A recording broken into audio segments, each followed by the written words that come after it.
Dylan Miller. You're never gonna make it, you're not good enough. There's a million other people with the same stuff. You really think you're different, man, you must be kidding. Think you're gonna hit it, but you just don't get it. It's impossible, it's not probable. Oh my god, 2 LS hits! 2 LS hits in a row! 2 LS hits in a row! You can't be a pro, don't waste your time no more. Who the fuck are you to tell me? Arguably one of the best speedcubers in the world. Although, he isn't amazing. He doesn't have the best solutions or even the fastest TPS. But one thing he does have are insane, and I mean insane, peaks.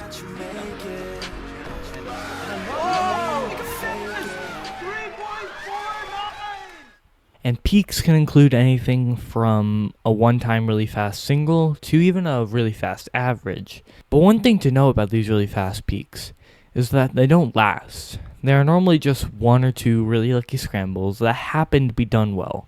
But for Dylan, it's different. He doesn't just get really fast scrambles. He thrives off them. The best in the world, one shot, no second chances. That's fast. Yeah, and the big names keep on rolling in. This is the Premier Speedcubing League, a Monkey League style tournament where the best speedcubers in the world battle out in a best of 3 sets 1v1 style tournament. Now this tournament starts off pretty normal, when the people you would expect to get to the finals were in the finals, such as Matty Naba, Timon Kolshinsky, and of course, Dylan Miller. Until Grand Finals. The Grand Finals were between Dylan Miller and Timon Kolshinsky, and it starts out pretty normal, except for one thing. Timon doesn't seem to be doing that good right now. I mean, his first 2 solos are literally a 6.1 and a 6.7, way off of his normal average of low 5 to high 4. So maybe, just maybe, Dylan can capitalize on this. Well, see for yourself. White and yellow pieces, perhaps. Taking all 12 seconds of inspection and got to Olo extremely quickly. This is a 4.81. A 4.81. Now this isn't unbeatable by Timon, but as I said, he isn't really performing to his best right now, so he does get a 5.3, which still isn't horrible.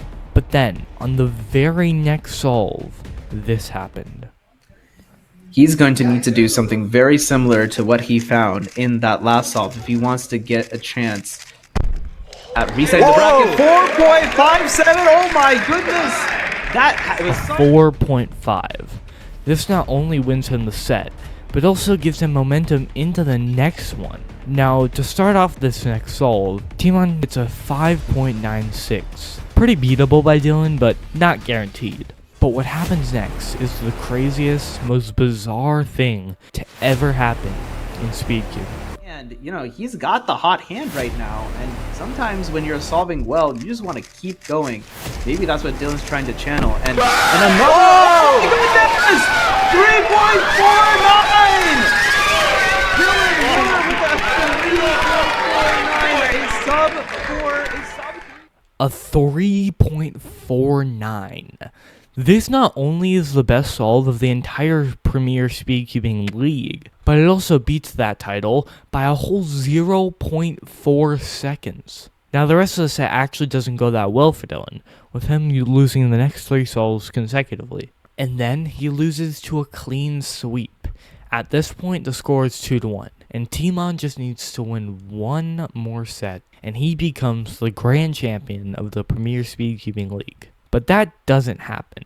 Instead, Timon gets a 6.25, making it pretty easy for Dylan to beat it. And that's exactly what happens, with Dylan getting a 6.04 with a little cube drop in there. And after that, Timon gets his worst solve of the entire tournament, getting a 7.74. This puts the score to 2-0. But Timon quickly bounces back with a point of his own. Dylan just needs to win 1 more solve to even get a chance at winning. And then... It was going to be 3-0, but this is very, very interesting. Dylan up on set point, and this is a great start. Exactly what you want if you need to beat a 5.67. The characteristic buying right there. The score is now 2-2 in sets. And the final set starts off with Dylan getting a 5.07, giving him the first solve. but then he gets a 6.5, and then gets another bad solve with a 6.7. Timon just needs to win one more solve to win the entire tournament, and then Gonna take it, but he's done it before. Can he do it again? Oodles of edges that are oriented here. Just needs to execute. A little bit of hesitation in OLL and a Z-perm potentially. 5.86. Dylan gets a 5.86. Even if Timon doesn't get a good solve here, Dylan would still have to win another solve. But it all comes down to one last solve. PSL San Diego, 5.86. Can he beat it? Oh my goodness, it's just too simple! Oh my goodness, a huge cube drop, but he's got it! 5.71 in dramatic fashion. Dylan. That's it. The underdog didn't win. But that's alright. What we saw in this match showed us that Dylan Miller, when he is at his best, can be just as good, if not better, than the best speedcubers in the world. And who knows, maybe we'll be seeing a lot more of this kind of Dylan Miller in the future. Only time will tell.